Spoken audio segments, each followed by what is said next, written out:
So hello students, मैं हूं आयुष और आप देख रहे हैं EY क्लासेस। तो आज हम करने वाले हैं इंडियन इकोनॉमी का चैप्टर फर्स्ट का part second. So let's start. अगर आप लोगों को याद हो कि हमने पहले भी एक पार्ट कर चुके हैं, अगर आपने अभी तक वो पार्ट नहीं देखा तो ज़रूर से ज़रूर जाके हमारे चैनल को विज़िट करिए और वहाँ पे जाके पार्ट फोर्स ज़रूर देखिए। तो आज हम करने वाले हैं पार्ट सेकंड, जिसमें है एग्रीकल्चर सेक्टर का क्या हाल हुआ था ड्यूरिंग द कॉलोनियल रूल।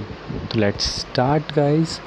जैसा कि हमने पिछली वीडियो में पढ़ा था कि हमारा agriculture sector 85% population agriculture sector में काम करती थी, डायरेक्टली और इनडायरेक्टली, जिसमें low agriculture productivity under the colonial rule. इसमें क्या हुआ कि प्रोडक्शन तो हो रहा था पर प्रोडक्टिविटी बहुत कम हो गई थी। मतलब जो हमारा गुड्स आ रहे थे वो अच्छे नहीं, मतलब हमारे लिए नहीं आ रहे थे। प्रोडक्शन तो हो रहा था पर हमारे लिए नहीं हो रहा था, वो हो रहा था कॉलोनियल गवर्नमेंट के लिए।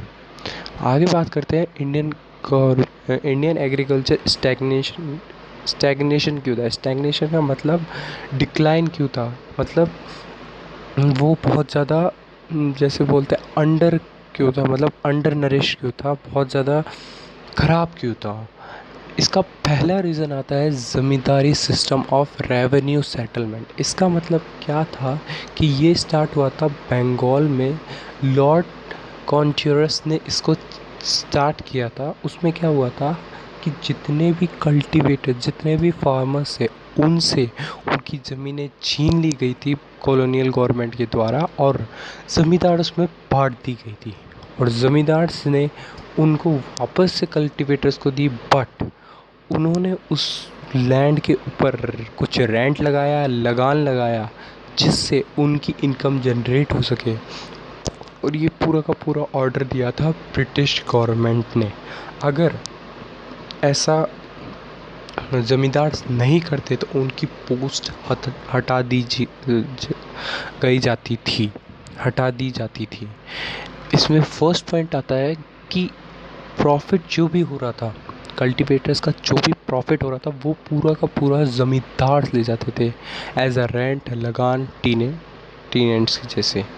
और सेकंड, उनका जो मेन इंटरेस्ट था ज़मींदार्स का, वो रेंट कलेक्ट करने का था, ना कि इकोनॉमिक कंडीशंस को डेवलप करने के लिए कल्टीवेटर्स का। इकोनॉमिक कंडीशन मतलब चाहे जो कल्टीवेटर्स है उनके पास पैसा रहे या ना रहे, उनको कोई फ़र्क नहीं पड़ता था। उन्हें अपने रेंट से मतलब था। उनको रेंट से इसलिए मतलब था क्योंकि ब्रिटिश गवर्नमेंट उनसे रेंट लेती थी, और वो रेंट अगर उनको नहीं मिलता था ब्रिटिश गवर्नमेंट को, तो वो उनको पोस्ट से हटा दिया करते थे। थर्ड आता है कि revenue settlement is responsible for the जमींदार। वही मैंने जो बोला अभी, अगर वो ऐसा नहीं करते तो उनकी जो राइट्स है वो अड़ जाते, loss their rights. Second main reason आता है lack of irrigation facility. Lack of irrigation facility का मतलब क्या है, वो पूरे के पूरे रेनफॉल के ऊपर डिपेंड थे। रेनफॉल के ऊपर डिपेंड कैसे थे, अगर बारिश होगी तभी फार्मिंग होगी, अगर बारिश नहीं होगी तो फार्मिंग भी नहीं होगी। लो लेवल ऑफ टेक्नोलॉजी मतलब उनके पास टेक्नोलॉजी नहीं थी। तो गाइज़, अगर उनके पास पैसा ही नहीं था तो वो टेक्नोलॉजी कहाँ से लाएंगे, जैसे tractor, cultivator machine, harvesting machine, वो अगर उनके पास नहीं होगी तो वो क्या करेंगे। थर्ड आता है नेग्लिजिबल यूज़ ऑफ फर्टिलाइज़र। उनके पास फर्टिलाइज़र नहीं थे। ये फर्टिलाइज़र उनके पास तभी आते जब ज़मींदार उनको इकोनॉमिकली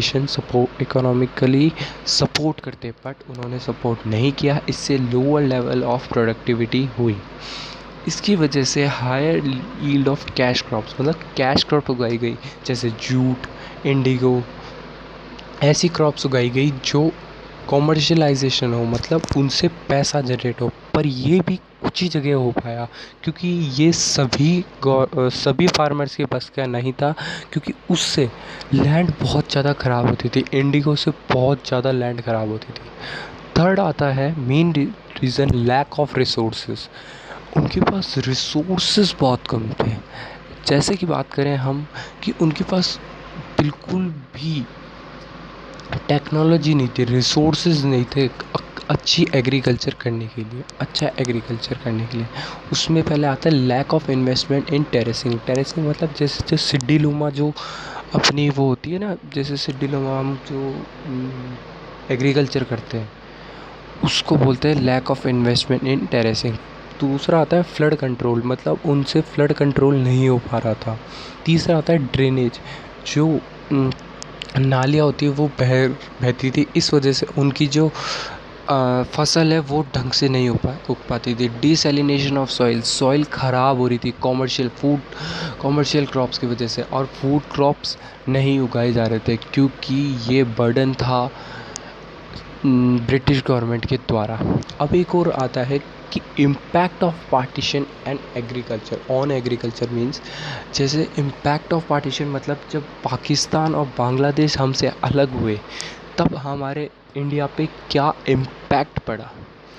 सबसे पहले आता है इंडिया हैविंग नेगेटिव इम्पैक्ट। उससे नेगेटिव इम्पैक्ट हुआ क्योंकि इंडिया को 82% पॉपुलेशन मिली गई और 65% फूड ग्रेन एरिया मिला गया, मतलब 65% ही जगह मिली गई जिसमें वो कल्टीवेशन कर सकते थे, एग्रीकल्चर कर सकते थे।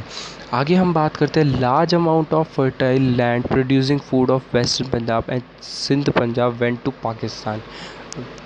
इसको बोल पाकिस्तान की मतलब पंजाब के और सिंध में जो उग रहा था वो पूरा का पूरा पाकिस्तान के अंदर चला गया था। और दूसरा हम ईस्ट पाकिस्तान जिसको बोलते थे वो था बांग्लादेश, जिसमें जूट प्रोड्यूस होता था, वो पूरा का पूरा बांग्लादेश के पास चला गया था।